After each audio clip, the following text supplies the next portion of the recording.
Halo YouTube, nama aku Dian dan kali ini kita bakal ngebahas alur cerita singkat film yang berjudul Mile 22. Film yang keluar pada tahun 2018 ini bergenre action dan thriller. Dengan pemeran utama yang dibintangi oleh Mark Wahlberg dan aktor kebanggaan Indonesia yaitu Iko Uwais. Oke, langsung saja bagi kalian yang mau nonton video ini, aku kasih peringatan, video ini isinya adalah spoiler, so spoiler alert. Oke, film ini menceritakan tentang sekelompok agen rahasia bernama Overwatch yang dipimpin oleh seseorang bernama James Silva. Nah, di awal film, mereka diberi tugas untuk mengambil sebuah harddisk komputer di suatu rumah. Setelah diberi perintah oleh atasan mereka yang bernama Bishop, mereka pun langsung melaksanakan aksinya, di mana Alice dan temannya menyerang dari depan dengan melemparkan flashbang dan mengamankan ruangan. Kemudian membuka pintu belakang agar sisa tim mereka, Sam dan William, dapat masuk. Di awal rencana mereka, semuanya berjalan lancar, di mana William dengan mudah dapat mengambil harddisk komputer yang mereka incar. Tapi tak lama pesawat pengintai mereka menemukan ada orang yang bersembunyi di balik dinding. Dan ketika Alice memeriksanya, orang tersebut langsung melepaskan tembakan dan membuat Alice terjatuh. Nah, karena keributan yang terjadi, tawanan mereka pun langsung mengambil pistol dan menembak orang yang menjaga mereka sampai mati. Kemudian menghidupkan suatu mesin yang bertujuan meledakkan rumah itu. Aksi tembak-tembakan pun terjadi di mana Sam dan Alice menghabisi satu persatu musuhnya di dalam rumah. Dan Silva menembak seorang pemuda yang mencoba untuk kabur keluar. Setelah semua musuhnya mati, mereka pun pergi sebelum ledakan besar terjadi. Tempat pun berpindah di kediaman Silva di mana ia sedang menonton siaran berita tentang tugas yang dilakukannya sebelumnya. Nah, di sini diketahui ternyata orang-orang yang mereka serang adalah sekelompok agen rahasia dari Rusia yang sedang bersembunyi di Amerika. Dan ternyata orang yang ia bunuh saat mencoba kabur adalah pemuda berusia 18 tahun. Cerita pun berlanjut 16 bulan kemudian di sebuah kota di Asia bernama Indokar. Nah, untuk catatan, kota ini fiktif ya, alias tidak nyata, hanya dibuat untuk film ini. Oke, kembali ke cerita, di kota ini Silva dan anggotanya sedang berbicara di suatu kafe. Nah, di pembicaraan ini diketahui mereka sedang menjalankan suatu misi untuk mencari bahan kimia bernama cesium yang diselundupkan untuk membuat bom. Namun semuanya tak sesuai harapan, di mana saat memeriksa lokasi yang didapat, ternyata mereka tidak menemukan apa yang mereka cari. Dan hanya menemukan sejumlah senjata dan lukisan palsu. Nah, tentu saja mendengar hal ini, Silva langsung marah kepada anggotanya. Untuk informasi, Silva memiliki sedikit sindrom hyperaktif yang membuatnya mudah sekali marah kepada orang di sekitarnya. Tempat pun berpindah ke dalam pesawat yang berada di suatu bandara yang ada di Moskow, Rusia, di mana mereka berencana untuk membunuh seseorang bernama Linur, yang merupakan seorang polisi di kota Indokar. Dan benar saja, tak lama Linur dengan mobilnya menerobos ke kedutaan Amerika dengan membawa suatu alat kecil, kemudian ditangkap dan diinterogasi. Nah, di sini diketahui ternyata Linur adalah informan yang bekerja untuk Amerika. Dan ia meminta perlindungan kepada Amerika untuk membawanya keluar dari kota Indokar. Dengan imbalan, ia akan memberikan password atau kata kunci alat yang ia bawa, yang ternyata berisikan lokasi cesium, yaitu bahan pembuat bom yang mereka cari.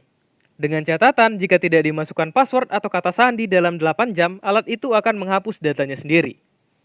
Mendengar hal ini, tentu saja Alice tidak percaya. Namun Linur menyuruh mereka untuk memeriksa lukisan yang mereka dapat sebelumnya. Dan benar saja, ternyata di balik lukisan tersebut, mereka menemukan cesium yang disembunyikan. Cerita pun berlanjut di mana kedutaan besar Amerika didatangi oleh Menteri Luar Negeri dan Kepala Polisi Indokar, yang bernama Axel. Nah, kedatangan mereka ke sini adalah untuk meminta Amerika menyerahkan Linur dengan tuduhan sudah berkhianat kepada negaranya sendiri. Percekcokan pun terjadi antara Silva dan Axel, di mana Silva dengan gaya sok hebatnya bersikeras tidak mau menyerahkan Linur. Nah, di waktu yang sama, setelah diinterogasi, Linur menjalankan beberapa tes, mulai dari tes kebohongan, pengenalan sidik jari, sampai tes kesehatan. Namun sialnya saat sedang melakukan tes kesehatan, ia diserang oleh dokter yang memeriksanya, yang ternyata adalah penyusup dari kota Indokar yang bertujuan untuk membunuh Linur. Perkelahian pun langsung terjadi di mana Linur mati-matian melawan agar ia tidak dibunuh. Linur yang awalnya kesulitan melawan mereka karena tangannya diborgol, akhirnya dapat melepaskan borgolnya dan dengan brutal menghabisi orang-orang yang ingin membunuhnya. Mengetahui Linur diserang habis-habisan oleh polisi Indokar, akhirnya Silva dengan tegas memberitahu kepada Kementerian Luar Negeri Indokar bahwa ia tidak akan menyerahkan Linur kepada mereka. Dan memutuskan untuk mengaktifkan Overwatch, di mana mereka melakukan tugas rahasia dengan cara mengundurkan diri dari CIA tempat mereka bekerja, menjadi warga biasa dan melakukan tugasnya yang dibantu oleh sebuah tim rahasia yang dipimpin oleh Bishop. Singkat cerita, setelah kelompok Overwatch aktif, mereka pun dengan panduan Bishop langsung pergi dengan mobil untuk mengawal Linur menuju ke suatu landasan pacu tempat pesawat yang akan menerbangkan Linur ke Amerika, guna mendapatkan kode alat yang ia bawa sebelumnya. Namun sial, tanpa mereka ketahui saat merubah jaringan yang mereka pakai menjadi jaringan rahasia, ternyata sekelompok tentara Rusia yang berada di sebuah pesawat berhasil menyusup ke dalam jaringan yang mereka pakai dan memata-matai mereka. Cerita pun berlanjut di jalanan kota saat pengawalan terjadi, di mana mereka sedang berbicara dengan santainya. Namun ketenangan tak berlangsung lama. Tiba-tiba muncul sekelompok pengendara motor yang mencoba menempelkan sesuatu ke mobil mereka.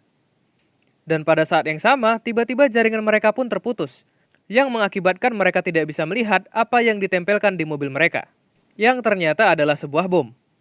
Dan saat jaringan mereka kembali seperti semula, semuanya sudah terlambat. Ledakan pun langsung terjadi pada mobil paling belakang, yang mengakibatkan 3 orang langsung meninggal dan Sam menderita luka parah.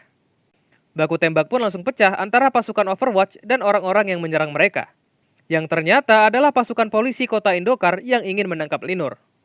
Melihat hal ini, William pun langsung mencari mobil untuk kabur, dan Silva berusaha datang untuk menyelamatkan temannya Sam yang terluka parah. Nah, sedikit drama pun terjadi di mana Silva pergi melepas Sam temannya yang sudah sekarat dan memberikan 2 buah granat, dan kemudian pergi meninggalkannya di tengah jalan demi menyelamatkan Linur. Dan akhirnya Sam pun memutuskan untuk meledakkan dirinya dengan granat di tangannya bersama orang yang ingin membunuhnya. Tempat pun berpindah di sebuah mobil di mana mereka menuju tempat persembunyian. Nah, percekcokan pun terjadi di antara mereka di mana Silva menodongkan senjatanya kepada Linur karena merasa kesal dengan kematian teman-temannya. Singkat cerita, mereka pun sampai di tempat persembunyian mereka, di suatu toko roti di tengah kota. Nah, sesampainya di sana, semua berjalan dengan lancar, di mana mereka bertemu dengan si pemilik toko yang memberikan mereka amunisi. Namun sial, tak lama mereka di sana, Bishop yang mengawasi mengetahui bahwa polisi sudah mengepung tempat itu.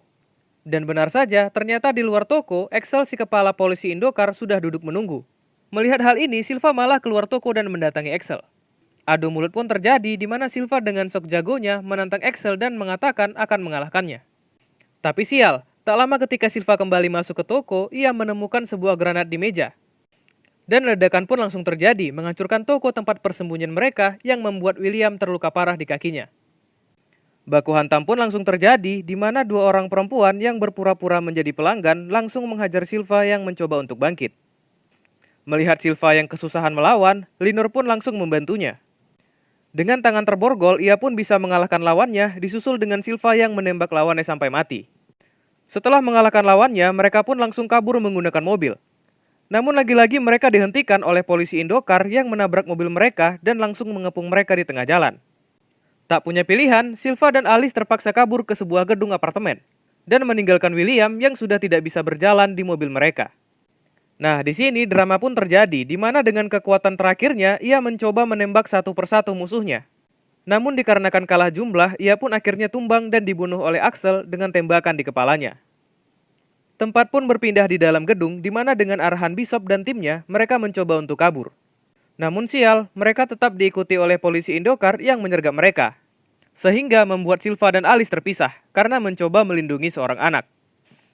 Sedikit percekcokan pun terjadi antara Silva dan atasannya, yang menyuruhnya untuk meninggalkan Alice dan membawa Linur untuk kabur. Namun akhirnya, ia tetap memutuskan untuk mencoba menyelamatkan Alice. Silva yang awalnya tidak mempercayai Linur, akhirnya melepaskan borgolnya dan meminta bantuan Linur untuk menyelamatkan Alice. Aksi pun dimulai, di mana mereka menghajar satu persatu musuh yang mereka jumpai sampai mati. Tempat pun berpindah di sebuah ruangan di mana Alice menemukan jalan buntu untuk kabur. Nah, tanpa senjata, ia pun berpura-pura memecahkan kaca dan memohon kepada orang yang ingin menyerangnya. Tapi dengan pecahan kaca yang dipegangnya, ia pun berhasil melawan. Namun sialnya karena perbedaan tenaga, ia dapat ditumbangkan oleh lawannya dan hampir dicekik sampai mati. Tapi beruntungnya Linur datang di saat yang tepat dan berhasil menembak orang yang mencekiknya tepat di kepalanya. Singkat cerita, setelah membereskan musuhnya, mereka pun pergi menggunakan mobil dan dengan arahan Bishop langsung menuju landasan terbang tempat pesawat menunggu. Namun lagi-lagi, si kepala polisi muncul menghadang mereka. Tak memiliki waktu lagi karena pesawat yang menjemput Linur akan berangkat, tim Overwatch pun menampakkan kemampuannya, di mana mereka akhirnya menembakkan rudal dari pesawat drone mereka dan membuat mobil si kepala polisi hancur berantakan. kemudian langsung tancap gas menuju landasan pacu untuk menghalangi pesawat yang akan lepas landas. Dan akhirnya mereka berhasil mengantarkan Linur dalam keadaan selamat. Nah, sesuai janjinya, Linur pun memberikan kata sandi untuk membuka alat yang dibawanya, yang berisikan lokasi bahan kimia yang mereka cari. Dan karena sudah mendapatkan apa yang mereka mau, Linur pun kemudian dilepaskan pergi menaiki pesawat bersama Alice. Tapi di sini kejadian tak terduga pun terjadi, di mana alat yang diberikan Linur bukan hanya memberikan lokasi bahan kimia yang mereka cari, tetapi juga mengambil alih semua komputer tim Overwatch dan menampilkan gambar wajah yang tak lain adalah gambar pemuda yang mereka bunuh di misi mereka di awal film. Nah, disinilah baru diketahui bahwa pemuda tersebut adalah anak dari seorang jenderal perempuan di Rusia. Dan tak lama setelah mengetahui hal ini, tim pengawas Overwatch pun langsung didatangi sekelompok pasukan Rusia yang datang membunuh mereka untuk membalaskan dendam atas kematian anaknya. Disusul di dalam pesawat, di mana Linur menyerang Alice dan juga mengambil alih kokpit. Tempat pun berpindah di sebuah ruangan, di mana Silva, satu-satunya tim Overwatch yang selamat, menceritakan kejadian yang ia alami. Nah, di sini diketahui ternyata Linur adalah agen rahasia Rusia yang diberi misi untuk menyusup dan memperoleh kepercayaan dari mereka guna membalaskan dendam anak si jenderal, yang tanpa mereka ketahui terbunuh oleh Silva pada misi yang lalu. Film pun ditutup dengan adegan di mana Linur berjalan dengan santainya dan film pun berakhir. Oke, sedikit review dari aku, secara keseluruhan film ini memiliki cerita yang sederhana, namun sayangnya tidak dieksekusi dengan baik.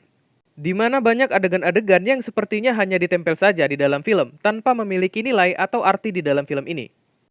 Walaupun memiliki ending yang bisa dibilang plot twist, namun ending di mana Rusia masuk terkesan sedikit dipaksakan, karena sepanjang film pihak Rusia tidak pernah sama sekali ikut andil dalam jalannya cerita.